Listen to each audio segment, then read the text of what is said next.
여러분 한 주간 평안하셨죠? 오늘 시편 산책 시편 119편 18번째입니다. 137절부터 144절까지 말씀을 봉독해 드립니다. 여호와여, 주는 의로우시고 주의 판단은 정직하시니이다. 주의 명하신 증거는 의롭고 지극히 성실하도소이다. 내 도적이 주의 말씀을 잊어버렸으므로 내 혈성이 나를 소멸하였나이다. 주의 말씀이 심히 정미함으로 주의 종이 이를 사랑하나이다. 내가 미천하의 멸시를 당하나 주의 법도를 잊지 아니하였나이다. 주의 의는 영원한 의요 주의 법은 진리로소이다. 환난과 우환이 내게 미쳤으나 주의 계명은 나의 즐거움이니이다. 주의 증거는 영원히 의로우시니 나로 깨닫게 하사 살게 하소서. 아멘. 하나님 말씀이었습니다. 시편 119편 18번째 말씀은 모두 히브리 알파벳 4대로 시작합니다. 히브리어로 의롭다, 공의롭다, 올바르다 하는 말은 사딕이란 동사고, 공의, 또 의라고 하는 자는 체데크라고 하는 명사를 사용합니다. 오늘 본문에는 의롭다 이라는 말이 반복해서 등장하고 있습니다. 자, 여러분, 기자가 고백합니다. 첫 편의 137절에 보니까 여호와의 주는 의로우시고 주의 판단은 정직합니다. 여러분, 하나님의 말씀은 단순히 정확하고 죄를 지적하고 정죄하는 그런 율법이 아니라는 것이에요. 말씀을 믿고 순종하고 따르는 성도들에게는 생명과 구원과 소망을 가지게 합니다. 여러분, 하나님의 말씀의 권위는 당신의 의로움에 근거합니다. 하나님 나라의 기초는 공의다라고 얘기합니다. 시편 32편 4절에 보면 그는 반석이시니 그 공덕이 완전하고 그 모든 길이 공평하며 진실무망하신 하나님이시니 공의로우시고 정직하다라고 얘기합니다. 그럼 하나님 당신이 의로우시기 때문에 모든 행함이 공의롭기 때문에 모든 백성들에게 의를 요구합니다. 하나님을 사랑하고 또 공의를 이루는 그런 삶을 하나님이 원하세요. 하나님의 성품이 거룩하기 때문에 내가 거룩하니 너희도 거룩하라 라고 하신 말씀과 똑같습니다. 하나님의 성품을 닮으라는 것이에요. 나를 닮아 이 세상에 나의 사랑과 나의 의와 나의 거룩을 이 세상에 영향력을 끼치며 살아가는 그런 삶을 살라고 얘기하고 있습니다. 마치 바울이 나를 본받으라, 내가 예수 그리스도를 닮은 것 같이 라고 얘기하고 있습니다. 사람이 말하는 것을 보면 되게 그 사람의 됨됨이를 알 수 있습니다. 참 옷도 잘 입고 정말 대단한 지위를 갖고 있는데 보니까 말하는 걸 보면 완전히 다르게 합니다. 막 촌스럽게 상스럽게 비상식적인 또 육두문자를 쓴다면 아이고 저 사람은 지식 있고 권세는 있는지 모르지만 안에 성품은 하나도 대먹지 못했네 라고 생각합니다. 여러분, 그 사람의 말은 뭘까요? 언어는 그 사람의 성품을 드러내는 것이에요. 아마 그래서 성경은 말을 적게 하라 또 얘기했을 것이고, 또 침묵은 금이다란 말이 괜히 있는 것은 아닙니다. 우리가 되게 그러잖아요. 괜히 말 많이 해서 실수하고, 말이 많으면 실수가 많다라고 자문이 얘기하잖아요. 가만히 있었으면 될 것을 괜히 말해서 일을 그르치는 때가 굉장히 많이 있습니다. 사람들은 서로 처음에는 잘 모르지만 첫인상이 중요하다고 생각하지만 사람이 점점 가면서 대화를 하다 보면 이 사람이 참 진국이네, 이 사람 참 속이 깊다, 이 사람 참 정직하다라고 느끼는 기도 하지만 한편으로는 이 사람은 겉보기와는 완전히 다르네, 말하는 거 보니까 이 사람 내면이 거치네 라고 하는 것들을 느낄 수가 있습니다. 여러분, 하나님 말씀 그 자체가 하나님의 성품을 반영해요. 그래서 하나님 말씀을 믿을 만한 것이에요. 하나님을 믿을 만해요. 그분의 말씀을 보면 모든 것이 옳습니다. 모든 것이 의롭습니다. 여러분, 시편 기자가 경험한 하나님 말씀과 하나님과의 관계는 의롭다는 것이에요. 모두가 의롭습니다. 하나님 말씀이 의롭다라고 137절 얘기하죠. 하나님 법은 신뢰할 만하다라고 138절 얘기하죠. 하나님의 의로우심은 영원하다고 142절 얘기하죠. 하나님의 법은 진리라고 142절 얘기하죠. 하나님의 법은 깨달음을 준다 144절에 이야기하고 있습니다. 나로 깨닫게 하사 살게 한다 라고 얘기합니다. 깨달음 없이 살면, 본능대로 살면 짐승과 별다른 것이 없어요.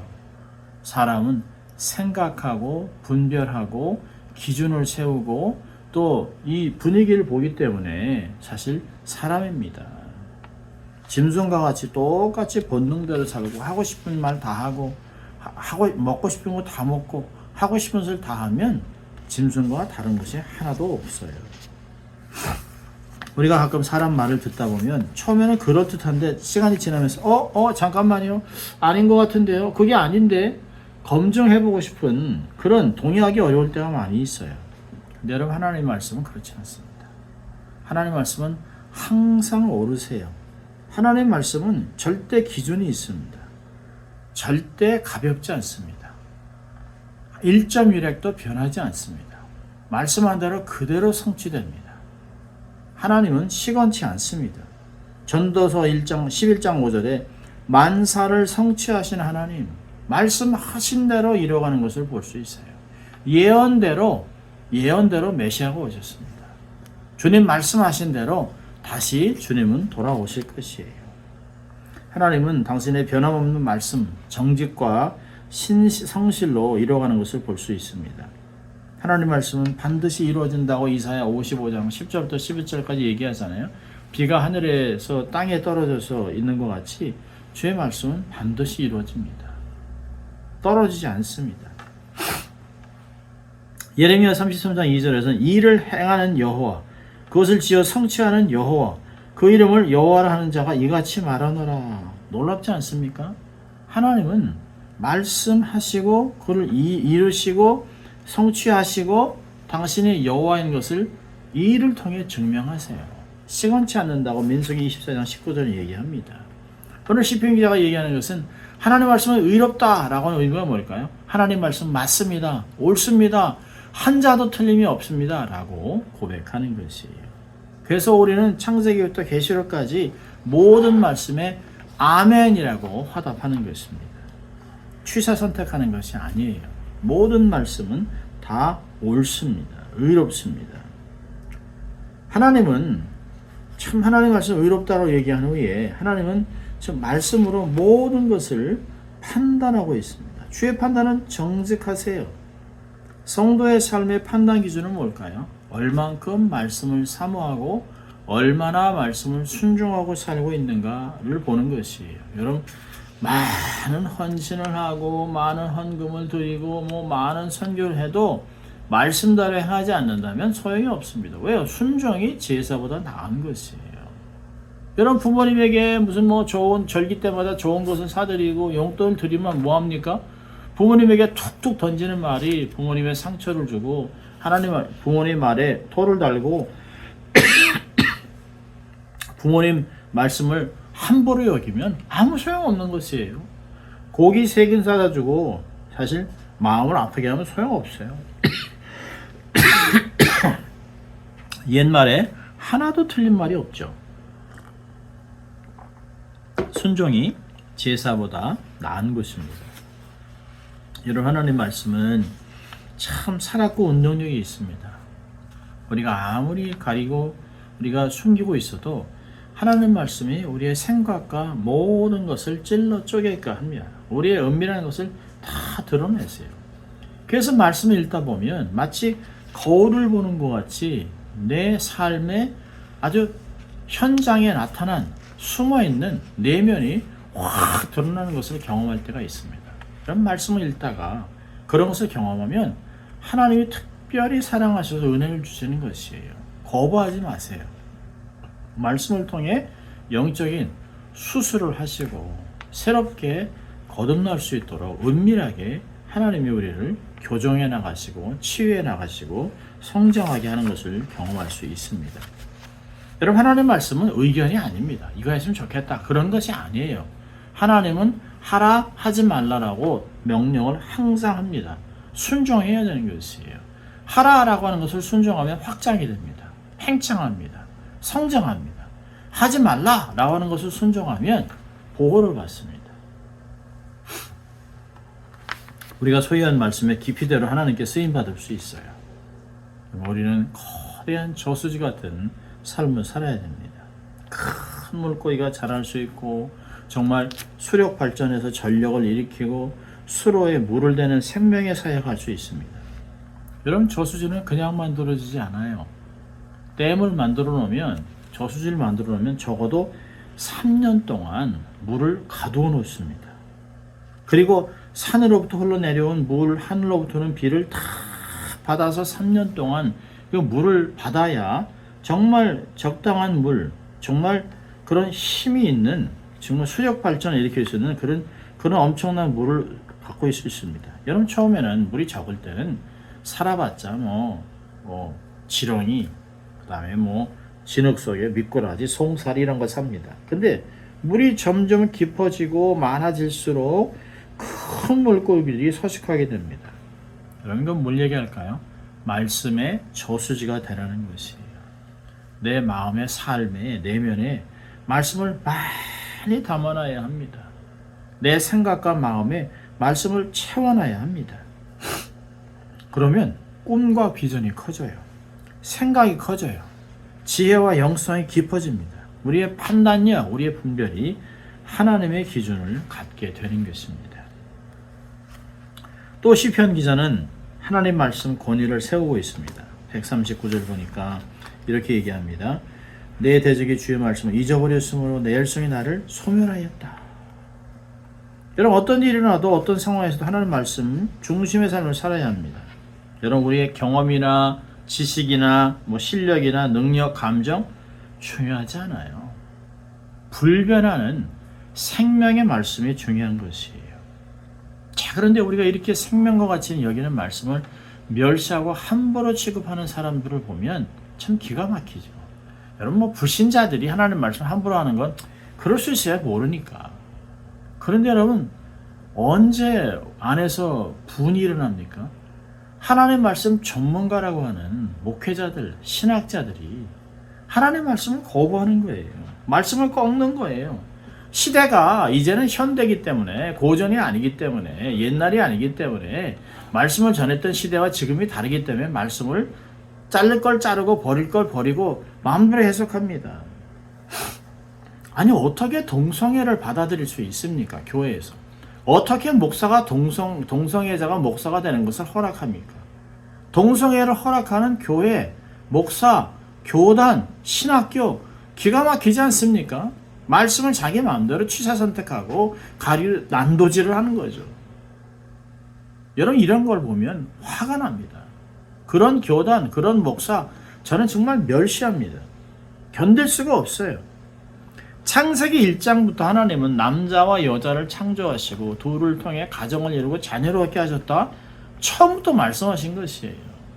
소돔과 고모라가 멸망한 이유가 뭡니까? 동성애로 멸망해서 하나님이 그 땅에 유황불로 사라지게 한 것입니다.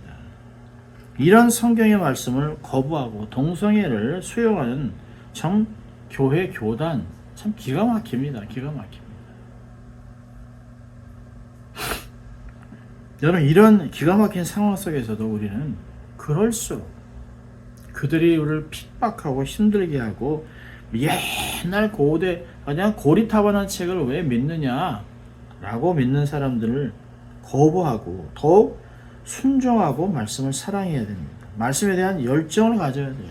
말씀을 사랑하고 말씀을 삶의 즐거움으로 삼아야 됩니다. 주의 계명은 나의 즐거움입니다.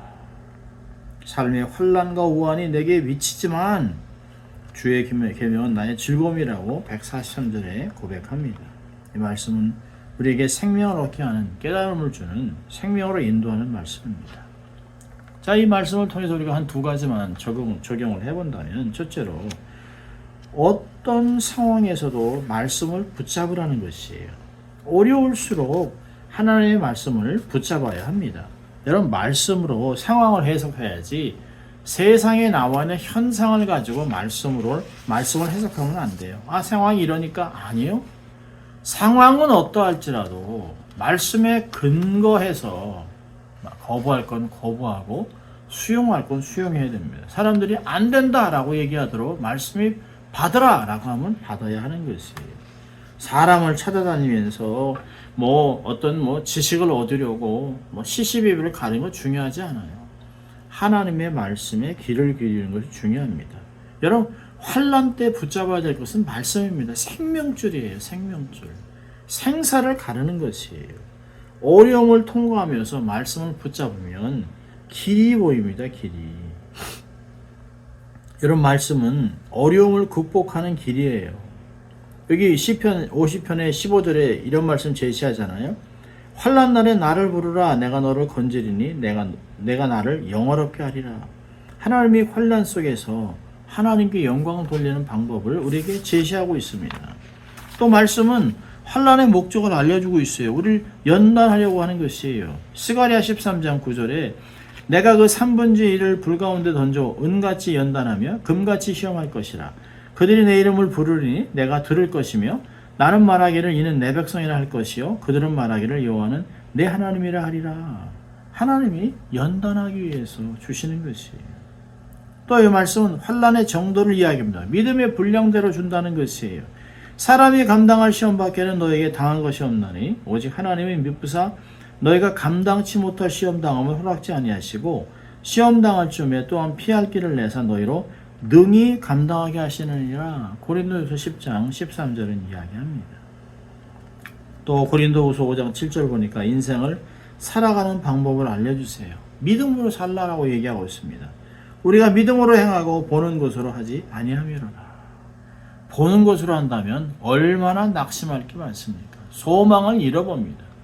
주위에 일어나고 있는 현상들, 세상에 있는 천재지변, 뭐 사람으로 인해서 인재, 또 뭐 전쟁, 또 내란 이런 것들을 보면 또 뭐 한국에서 일어나는 정치적인 혼란스러움, 미국에서 지난 4년 동안 있었던 막 말도 안 되는 비상식이 상식을 뒤집고 했던 모든 것들을 보면 정말 아휴 여기가 정말 내가 살아야 하는 것인가, 정말 소망이 안 보여요. 끝이 안 보입니다. 막 그냥 하늘이 다 무너지는 것 같아요. 자, 그런데 우리가 보는 곳으로 가는 게 아니라는 것입니다. 보는 게 다가 아닙니다. 왜요? 하나님이 뒤에서 모든 것을 오케스트라를 조정하시 다 지휘하고 계세요. 하나님 뜻대로 다 이루어집니다. 악인들이 이기는 것 같아요. 자기 마음대로 하는 것 같지만 사실은 온갖 모든 것 악을 다 합쳐서라도 모든 것을 합쳐서 결국에는 하나님의 뜻을 이루는 것을 볼 수 있습니다. 지나가고 나면 그래서 하나님이 이런 계획 때문에 악인들이 득세하게 한 것은 저들을 세상에 드러놓고 악인들의 모습을 보게 한 후에 싹 가지치게 하시는구나, 없애는구나. 그러면서 하나님이 나중에 그러죠. 아무리 찾아봐도 악인을 찾기가 어려울 때가 온다는 것이에요. 하나님은 하나님의 영광을 위하여 모든 일을 행하고 있습니다. 악인이 득세하는 것도 걱정하지 마세요. 낙심하지 마세요. 분노하면서 좌절하지 마세요. 오직 하나님은 살아계시고 하나님이 우리에게 하신 대로 이 어려운 때에 말씀으로 무장하라. 큰 정말 거대한 말씀의 세력을 가슴에 담고 있는 그런 흔들림이 없는, 세상에 어찌할 수 없는 믿음의 사람들이 되는 것이 중요한 것입니다. 자, 두 번째로는 영혼을 잘 관리해야 합니다. 영혼이 건강해야 모든 것이 순조롭게 이루어질 수 있습니다. 여러분, 삶을 살아가면서 그렇잖아요. 육신이 건강한 것이 모든 것이 다가 아닙니다. 건강은 툭 치면 무너져요. 한순간에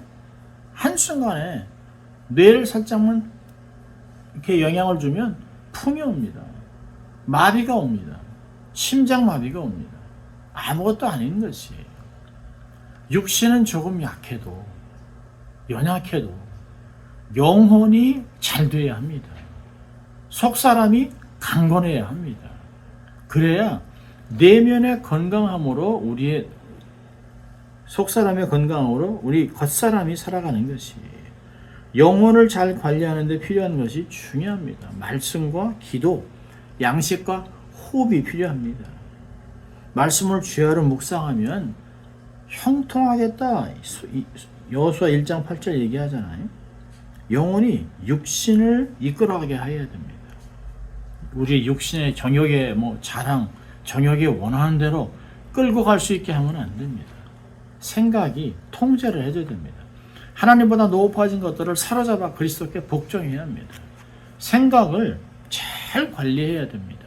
그래서 생각이, 내면이 우리의 겉사람을 주장하는 것이. 여러분 평상시에 말할 때나 손을 움직일 때나 보세요. 뇌가 하자는 대로 하잖아요. 우리의 눈이 사실 아무거나 봅니까? 아니에요. 우리의 마음이 보고 싶은 것을 보는 것이에요. 마음이 원하는 것을 듣는 것이. 왜요? 우리의 모든 오감이 눈, 코, 입, 귀가 다 마음에 뿌리를 두고 있습니다. 그래서 마음 관리를 잘해야 되는 것이. 영혼을 잘 관리해야 됩니다. 영혼이 건강하면 육신의 한계를 뛰어넘을 수 있습니다. 여러분 자폐 환자들도 말씀 사역을 하잖아요. 육신에 장애가 있는데도 하나님의 영광을 드러내잖아요. 그런 장애를 뛰어넘을 수 있는 것은 내면이 건강하기 때문입니다. 건강한데 하나님 모욕하고 살아가는 사람이 얼마나 많습니까? 하나님의 뜻을 어기고 살아가는 사람이 수두룩하게 많습니다.